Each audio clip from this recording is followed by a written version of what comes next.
Moi, je veux proposer aux concitoyens qui ont moins de moyens une agriculture qui soit française, propre, saine et durable. Mais comment on peut tenter qu'elles sont propres et durables quand on met des pesticides pour tuer le vivant? Le problème, il est là. Au cœur des disputes ce lundi devant l'Assemblée nationale, la loi Duplon, ce texte discuté cet après-midi dans l'hémicycle, vise à lever les contraintes sur le métier d'agriculteur. La mesure phare veut réintroduire l'acétamipride à titre dérogatoire, un pesticide de la famille des néonicotinoïdes, surnommés les tueurs d'abeilles. Au moment où on se trouve sur ce sujet précis, et pas sur tous les pesticides que j'entends, on est dans le mur et on a besoin de manœuvrer le temps de trouver des solutions. Ailleurs en France, des agriculteurs se sont mobilisés pour répondre à l'appel de la FNSEA et des jeunes agriculteurs. Ils dénoncent l'obstruction parlementaire des députés LFI et écologistes qui ont déposé près de 3500 amendements contre la loi agricole. Et on continue.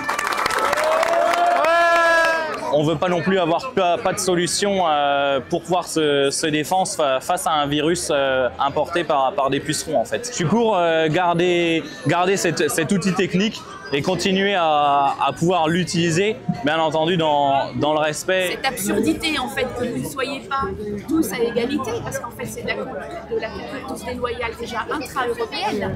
On le voit déjà une balle dans le pied, quoi. On arrive à sentir qu'on est soutenu par quelques-uns et c'est une certaine forme de satisfaction de se savoir pas complètement délaissé. Face aux milliers d'amendements déposés, le président de la FNSEA avait appelé les parlementaires qui le soutenaient à voter la motion de rejet déposée par le député LR Julien Dive. Le cœur du sujet, c'est est-ce qu'on veut sauver le vivant? En fin d'après-midi, cette motion de rejet a été adoptée. Le texte ne sera donc pas débattu à l'Assemblée, mais envoyé en commission mixte paritaire, où 7 sénateurs et 7 députés devront se mettre d'accord sur une version commune.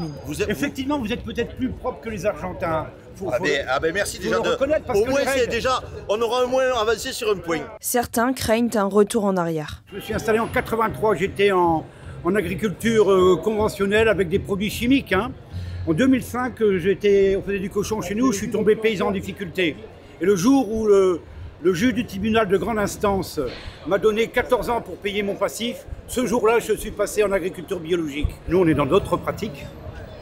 Et on trouve absolument désolant qu'on puisse aujourd'hui dire on va faire marche arrière sur l'utilisation de l'effort qu'on a fait de moins de pesticides dans les campagnes. Au niveau